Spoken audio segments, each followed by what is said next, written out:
राधे कृष्ण दोस्तों। आज हम आपको सुनाएंगे पीपल पंथवाड़ी की कथा, लोभिए थोभिए यानी कि लपसी तपसी की कथा और आड़ी बाड़ी की कथा, विनायक जी की कथा।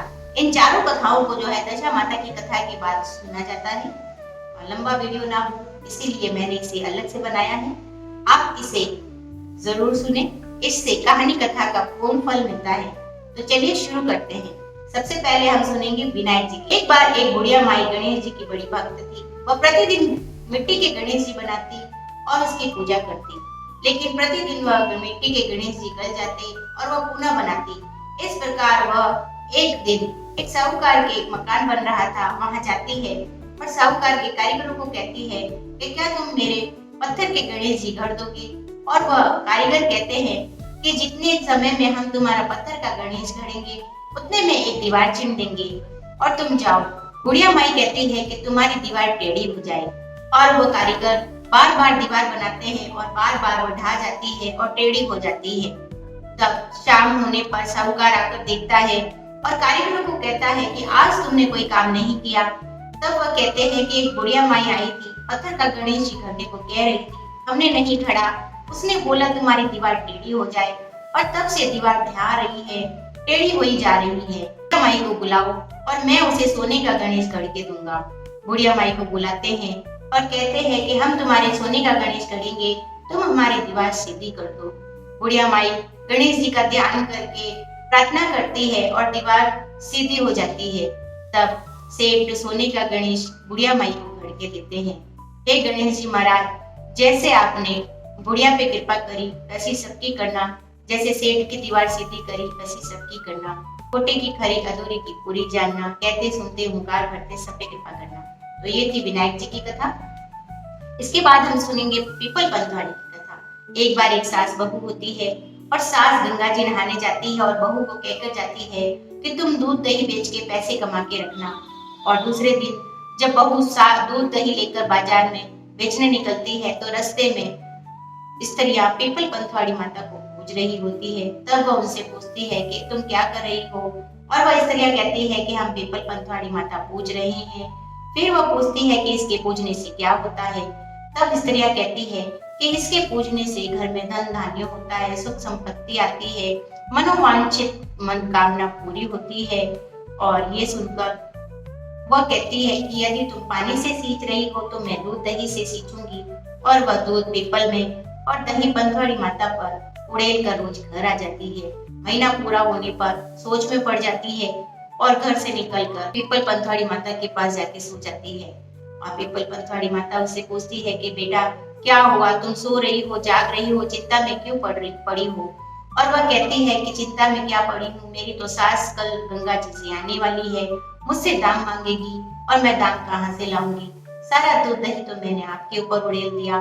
तब पीपल पंथवाड़ी माता कहती है कि ये भाटे टिंडे कैर सागरे यहाँ जो भी बिखरे पड़े हैं, जितने चाहे ले जाओ, मेरे पास तो यही है, अपनी सास को दे देना।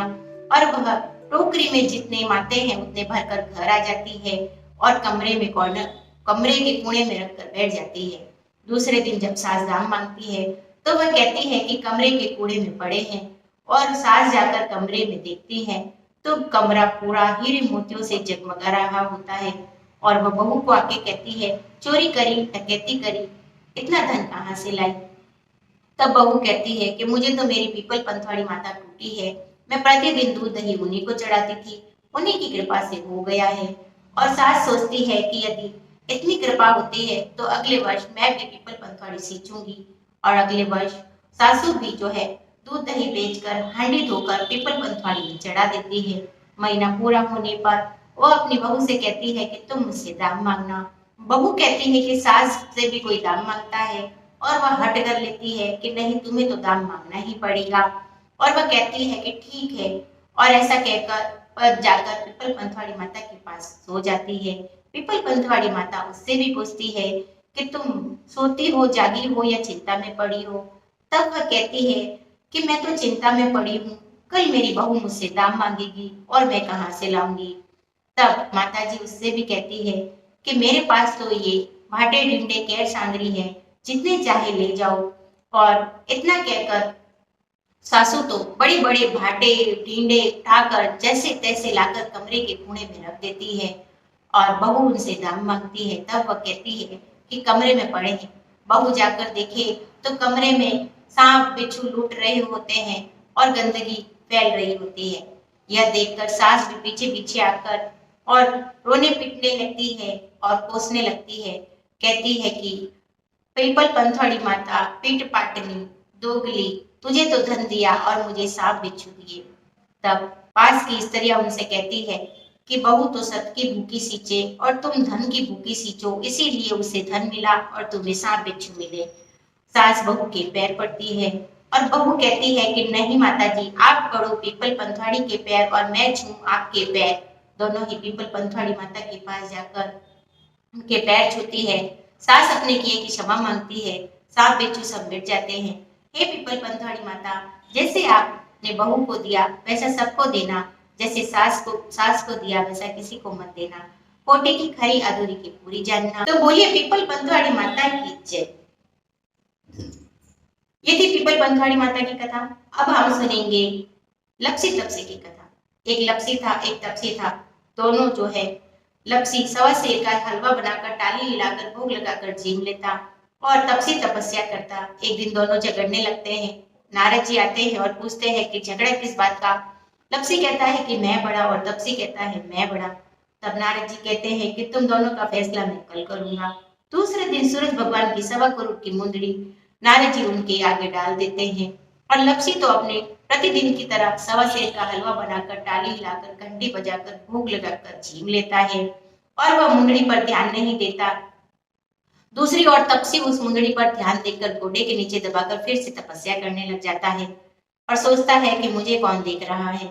इतने में नारद जी आते हैं और कहते हैं कि मांडी उठा, और मांडी उठाते ही मुंदड़ी निकलती है। तब नारद जी कहती है कि तेरी तपस्या भंग हुई और तूने चोरी की, तुझे चोरी लगी। तब तपसी कहता है कि मेरी तपस्या का फल मुझे कैसे मिलेगा और मुझे क्षमा कीजिए। तब नारद जी कहते हैं कि तेरी तपस्या का फल कहानी कथा कहने वाली, व्रत व्रतोलिया करने वाली और उज्जमन करने वाली देगी। सभी कहानियां कहेगी, तेरी कहानी नहीं कहेगी तो वो फल तुझे होगा। और काचली देके कस ना दे तो वो फल तुझे होगा। घाघरा देके लाड़ा ना दे तो वो फल तुझे होगा। धोती देके अंगोछा ना दे तो वो फल तुझे होगा। साड़ी देके ब्लाउज ना दे वो फल तुझे होगा। ब्राह्मण जिमा के दक्षिणा ना दे वो फल तुझे होगा। ननद जिमा के नांदी ना जिमाई वो फल तुझे होगा। पैर पे पैर धोए वो फल तुझे होगा। दिए से दिया जलाए वो फल तुझे होगा। और कहानी कथा कहकर अंत में तेरी कहानी ना कहे, 7 बार तेरा नाम ना ले तो वो फल तुझे होगा। और तभी से जो है हर कथा कहानी के बाद में लपसी तपसी की कहानी कही जाती है। तो यहाँ पर ये लपसी तपसी की कथा पूरी होती है दोस्तों। अब हम सुनेंगे आड़ी बाड़ी। आड़ी बाड़ी कान कवारी, जिसमें बैठी कन्या कुंवारी। कन्या कुंवारी काई पूजे, अन्न पूजे, धन पूजे, लाभ पूजे, लक्ष्मी पूजे। दशा माता की बाड़ी पूजे, पीपल पंथवाड़ी की बाड़ी पूजे, तुलसा माता की बाड़ी पूजे, शिव पार्वती की बाड़ी पूजे, विष्णु लक्ष्मी की बाड़ी पूजे, गणेश जी की बाड़ी पूजे, सूरज चंद्रमा जी की बाड़ी पूजे, भूलिया चुकिया 33 करोड़ देवी देवता की बाड़ी पूजे। तिलड़ी में तेल, घिलड़ी में घी, सासू को पुरुषनु, बहू को जीमुनु, सोना का हाकड़ा, चांदी का ढाकड़ा, भाई को मान, भौजाई को दान, उठो भाई उठो ताड़ी चौथ विनायक टूटो।